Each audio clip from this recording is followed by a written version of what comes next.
যেহেতু সুশৃঙ্খল ভাবে আমরা একটু করবো, পিছনে আমাদের অনেক দর্শনার্থী ভক্তরা বসে আছে।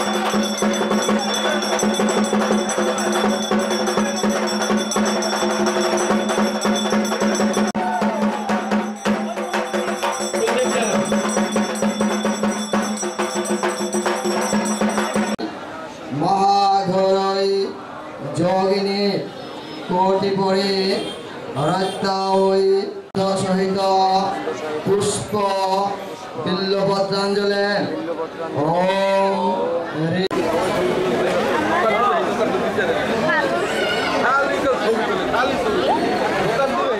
এই মুহূর্তে আমরা কুমারী পূজা দেখতে এসেছি। আমি প্রথমবার কুমারী পূজা দেখলাম। এতদিন শুধু শুনেছি যে কুমারী পূজা টিভিতে দেখেছি, বাট এই প্রথমবার আমি সামনাসামনি দেখলাম। আমার খুবই ভালো লাগছে।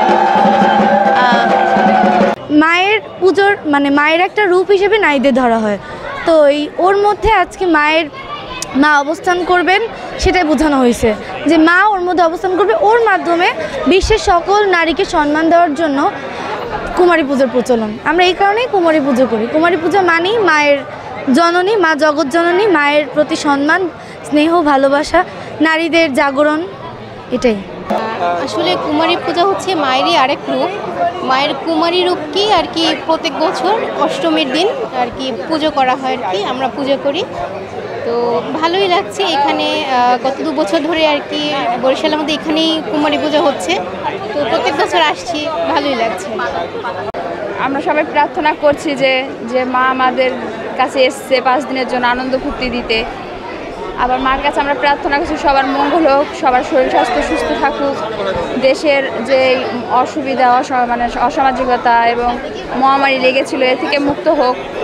তো আপনারা জানবেন যে আজকে মহাষ্টমী, এবং এই মহাষ্টমী পূজার মধ্যে দিয়ে আমাদের কুমারী পুজো শুরু হয়ে গেছে। তো সব কিছু মিলিয়ে এবারে শারদীয় দুর্গা উৎসব আপনার শান্তি শৃঙ্খলার সাথে, বিশেষ করে আমাদের আইন শৃঙ্খলা, রাজনৈতিক নেতৃবৃন্দ এবং সুদীজন সবাইকে নিয়ে একটি আমাদের মত বিনিময়ের মাধ্যমে একটি সুন্দর একটি ফলপ্রকাশ আজকের এই অষ্টমী পূজা আমরা দেখতে পাচ্ছি। তো সব কিছু মিলিয়ে বরিশালে এবার শান্তিপূর্ণভাবে আমাদের এই শারদ উৎসব উদযাপিত হচ্ছে।